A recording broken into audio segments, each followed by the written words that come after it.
How's everybody doing?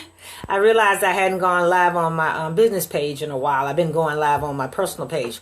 But today I want to talk a little bit about what I'm calling self-care, because I tell people all the time, if it's not on my calendar, then it won't get done. So what I do is I write in time that I spend with me, with just me. You know, no matter whether it's, watching TV, Netflix, not regular TV, rarely. Watching a good movie, spending time with my girlfriends, or taking myself to the movies. And I started something last Monday. I didn't really intend to start it that way, but it worked out that way. I've scheduled myself to go to the movies this past Monday, because I'm off on Monday and Friday. I work a part-time job Tuesday, Wednesday, and Thursday, only 5 hours each day.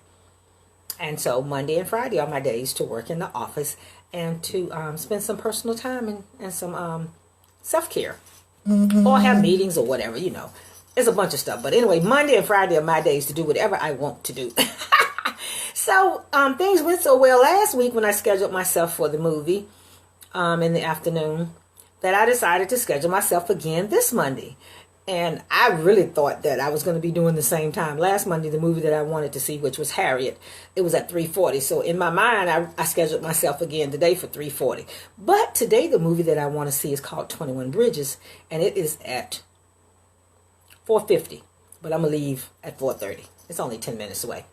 So I realized after I finished running all my errands and everything this morning, which was also on my schedule, that I had some time and a break in my schedule, but I didn't want to go on the computer and get involved in working on my event, or get involved in doing something that I had to create mentally, because I know I could get lost in it, and then I won't take my self-care moment, which is going to the movies and spending 2 hours in another world, which shuts everything down for me mentally that has to do with me and my business.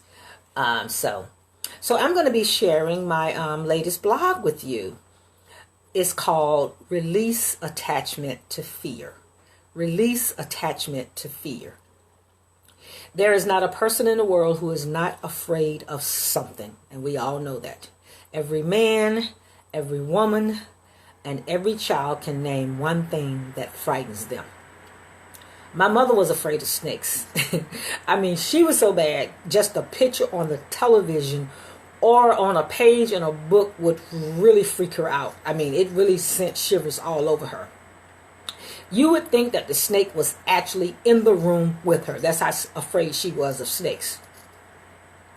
Now, we know most men, they're probably going to say that they're not afraid of anything. But that's not necessarily true either. A lot of men are afraid of things, as well as women. Some of us are afraid of failing.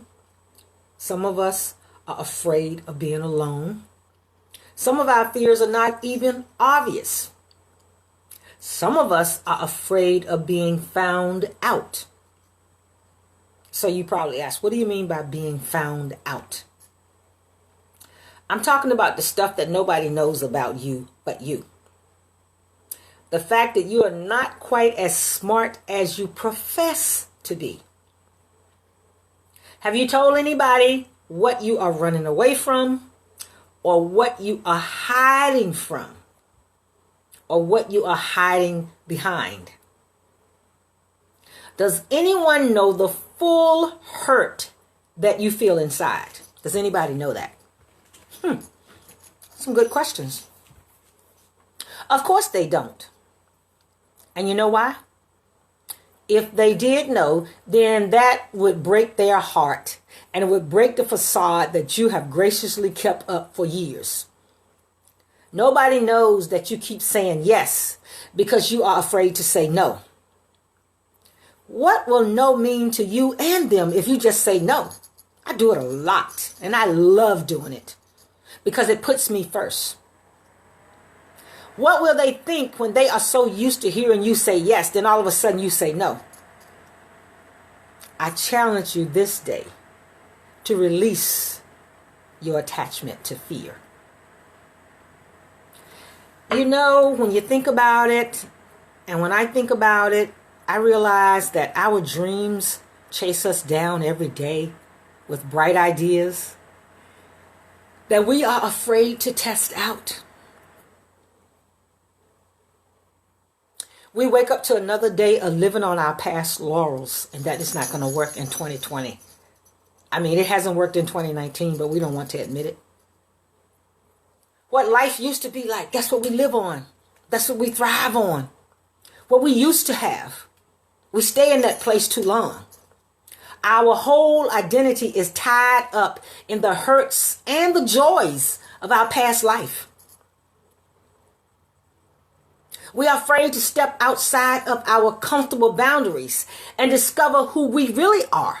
Because when you think about it, you really don't know who you are in another place, in another circumstance, in another situation. We know deep down inside, down in our heart, that there is another person struggling to get out. We spent our whole life raising our children, and I also say raising our spouses, and they are gone. And there we sit wondering who this person is that is left behind. Who am I? That's what we ask ourselves. Without the husband, without the children, sometimes without the job. Who are we?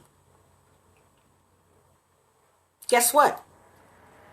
You are the you that you don't really know.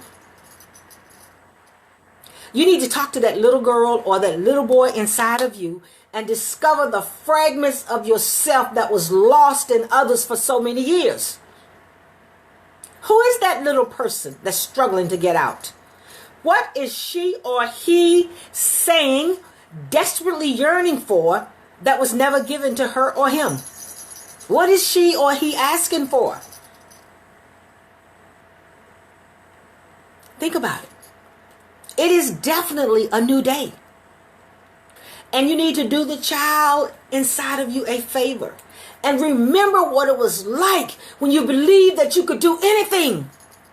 You literally, as a child, believed that anything was possible. And it was. And it still is. But as a child, when you believed, that was before the world started saying no to everything that you attempted to do. I remember, and I'm going to close with this. I remember when my nephew was small and he would jump off the bed without understanding why it hurt when he hit the floor. That's because he did not understand the concept of gravity and the fact that the bed was not part of the floor. And no matter how much his mother tried to explain it to him, she could not explain it to him. So you know what she did? She just let him keep jumping until he learned about gravity. She didn't force any fear.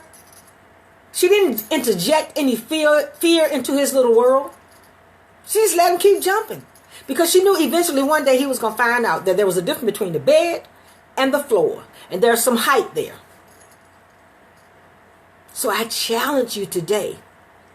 Release your attachment to fear, whatever it is. Take that risk. Jump. Go ahead. Find that little child inside of you and release your attachment to fear. I read something the other day from a colleague of mine, and she said, do what scares you. And I'm right in the midst of that right now. I'm doing something that scares me. And you know y'all gonna hear about it eventually. So I thank you for watching. Catch me on my next video. And I will talk to you later. Bye now.